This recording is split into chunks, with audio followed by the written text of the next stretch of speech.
Mr. President, I come to the floor today to offer my strong support of the Environmental Protection Agency's Clean Power Plan to cut carbon pollution from existing power plants. The EPA's proposal is a powerful step in the fight to protect our health and our environment. We face a crisis. We know that high carbon dioxide levels in our atmosphere are driving climate change. We know those carbon dioxide levels are increasing the acidity of our oceans, disrupting already fragile marine ecosystems. And we know that power plants are responsible for about 40% of America's carbon pollution.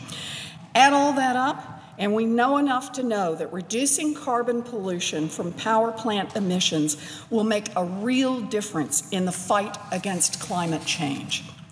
Pollution from power plants is also associated with other dangerous chemicals. A study led by the University of Syracuse and Harvard University found that reducing carbon dioxide emissions from power plants can also reduce emissions of other pollutants, such as sulfur dioxide, nitrogen oxides, particulate matter, and mercury.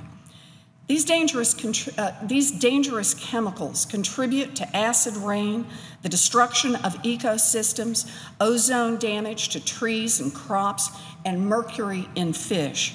These dangerous chemicals are also a direct threat to our health, increasing the risk of heart attacks, asthma, and even death. Add all that up, and we know enough to know that reducing power plant emissions will make a real difference in the health of our children, our parents, and ourselves. Scientists all around the world have collected mountains of evidence about the dangers of carbon pollution, and their basic conclusions are no longer speculative or debatable. Even so, some politicians respond to this evidence by denying it is true, by rejecting scientific evidence, or by claiming they just can't understand the science. This country wasn't built by people who ignored facts. Sure, the deniers can defend their friends in the pollution business. They can rail against science or pretend it doesn't exist. But the facts are catching up with us. This pollution is killing people across this country. And according to the American Lung Association, up to 100,000 asthma attacks and 4,000 premature deaths will be avoided in the first year that the Clean Power Plan goes into effect. Let the deniers deny the facts, but don't let them deny our children clean air to breathe or deny our parents long and healthy lives.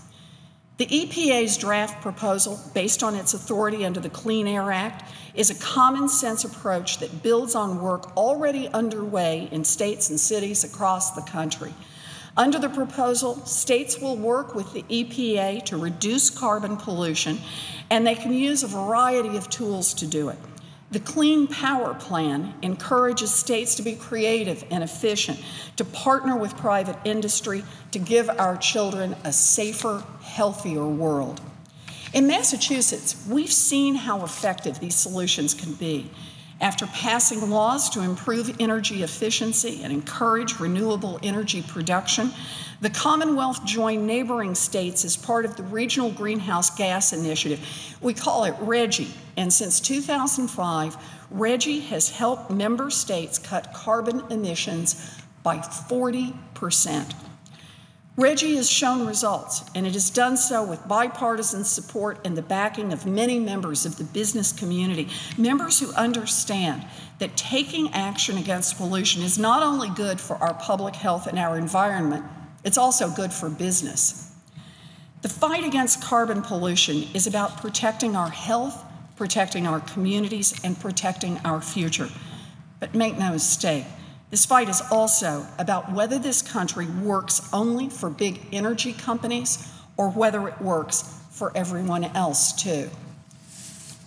The terrible consequences of failing to act are real, and we can't afford to wait. But every time rules are proposed to clean up our air and water or to protect our environment, powerful, deep-pocketed corporations line up to fight these changes. These opponents and their Republican friends are already attacking the EPA's proposed changes. Their latest move is to argue that the EPA's efforts somehow aren't legal.